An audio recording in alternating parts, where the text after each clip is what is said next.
Hello and welcome back. Today on the bench we've got a preamp that I've been working on for some time. It's gone through a few iterations, but I'm reasonably happy with the final iteration, the final version. It's a constant current draw amplifier line stage with a solid state op amp tone control front end, as it were. The valves are Russian 6SN7 or 6H8Cs. The HT, the B plus power supply, is just a basic CLC filter, 5Y3 GT rectifier with these really nice brass canned choke, and then F&T, I think that's a 50 microfarad capacitor, and that's pretty much it. The case is made out of sycamore, English sycamore.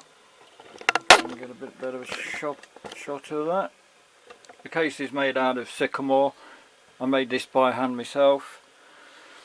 The knobs, if you'll notice, I had those made by Peterson Engineering, so a big shout out to Ollie at Peterson Engineering. He knocked these up for me. He did a really good job. They weren't cheap, but when it came to it, all I had was odds and ends of various knobs, and it just seemed a real shame to just put odds and ends on and spoil the whole thing just for the sake of a few quid on the knobs. So yeah, if you want any custom made knobs, give Ollie a ring at Peterson Engineering and he'll sort you out, or do the best to sort you out. And he's done a really good job. I basically sent him some hand drawn dimensions and what have you, and he made a really good job. One of the problems that I had was with sort of a normal knob is that the grub screw there is 180 degrees from the indent. Well, how the potentiometers sit means that grub screw at 180 degrees doesn't engage the flat of the pot, so they had to be offset. I think it's 135 degrees, and they fit perfectly. For the big volume control, we've got a really nice massive grub screw, looks like about 1/4 of an inch. And on the selector switch, there's two big grub screws to grip the switch control, selector switch, really firmly. This preamp has a remote control, volume control, remote volume control, is that the correct terminology? So this was just like a cheap PCB and this little handset. Chinese made, obviously. Cost about 12 quid GDP, £12 GDP, which is really quite good. The pot on them is supposed to be Alps, but I think it's a copy. But for 12 quid, I mean, what you're going to get. So if you turn it on, you'll hear the motor turning, and if you see, after a little while, there you go, the pot turns, just to give you a little bit of volume. If, for instance, it was turned, right, what I'll do, I'll just turn it off. Don't really want to be turning it on and straight on again. Might blow some fuses. So if, for instance, you left it turned up,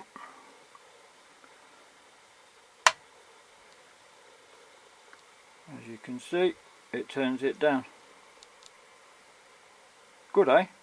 And it's got quite a good range on it as well, about, well, 8 feet, maybe 10 foot. I don't know what that is in meters, but yeah, I'm quite chuffed with it, and it works a treat. I had a little bit of a job getting all this to be really quiet. I had a bit of problem with hum on the first iteration, but that was a design fault on my part. Right, I'll turn it off again and we'll have a look inside. Looking inside, this is the bit I always enjoy on people's builds, looking inside and seeing the handiwork inside, as it were. This is where it all happens, isn't it? So we've got a new old stock heavy duty military, I think it's a 10-way switch. We're only using 6 ways on it, and that's got a shaft going, an extending shaft, and that's to basically keep down noise. I did have it at the front originally, and that was one of the issues that was raising the noise level. So as you can see, we've got, these are inputs,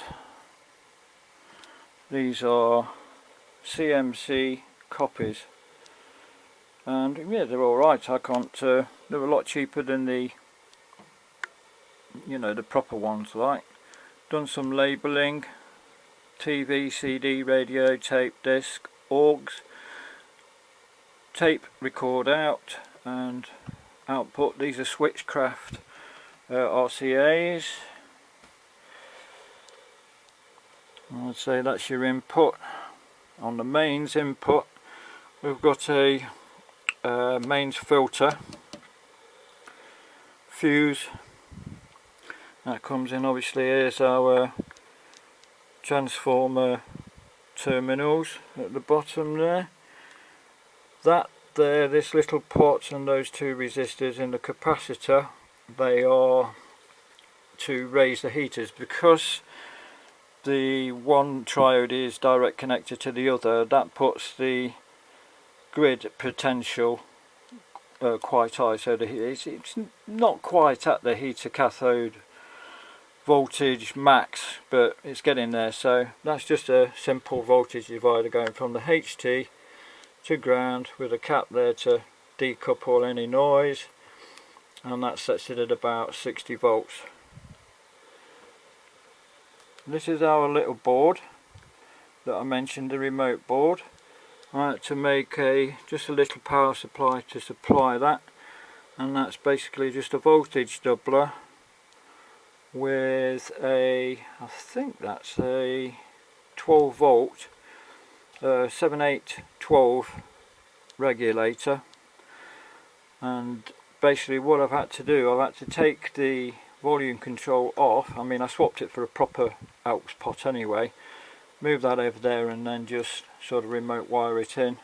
As you can see, it's very simple. It's only like a few chips and what have you. I did look at trying to make my own remote, but it involves picks and things like that, which it's not my strong point at all.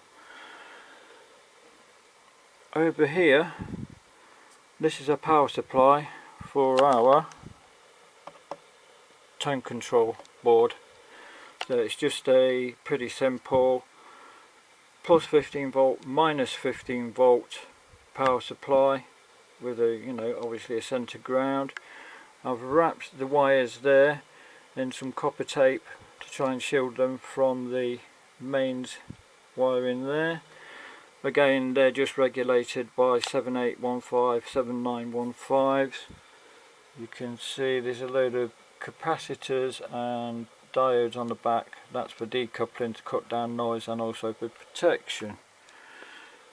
Rubicon capacitors. This is our tone control board.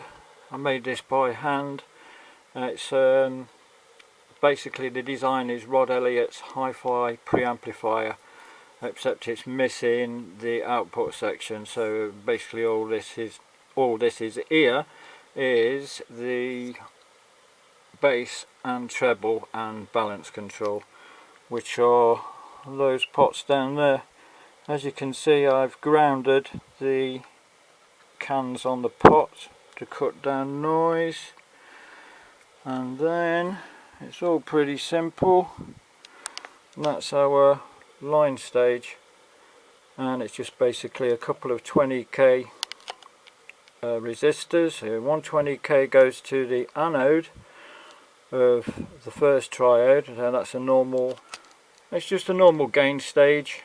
20k anode resistor, 470 ohm cathode resistor. It's not decoupled, so you get a little bit less gain out of it. but that's what you want with a line stage. If you decouple it, you end up with far too much gain. That is direct coupled to the other triode in the 6H8C, and that's got a 20k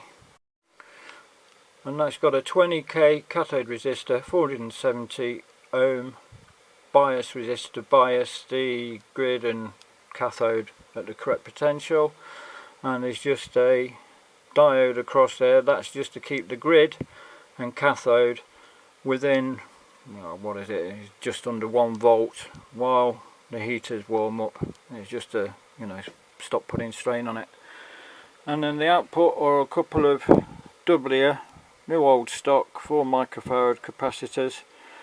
I tested those, matched them, and tested them for leakage and all that sort of goodness. And that is pretty much that, really. It works really well. I've been using it for several weeks now, and I'm really pleased with the result. Unfortunately, I'd really like to keep it, but I think somebody's buying it, hopefully. Bring a bit of money into the coffers to get new parts to make the next project. Well, thank you very much for watching. Take care of yourselves. Ta-ra for now.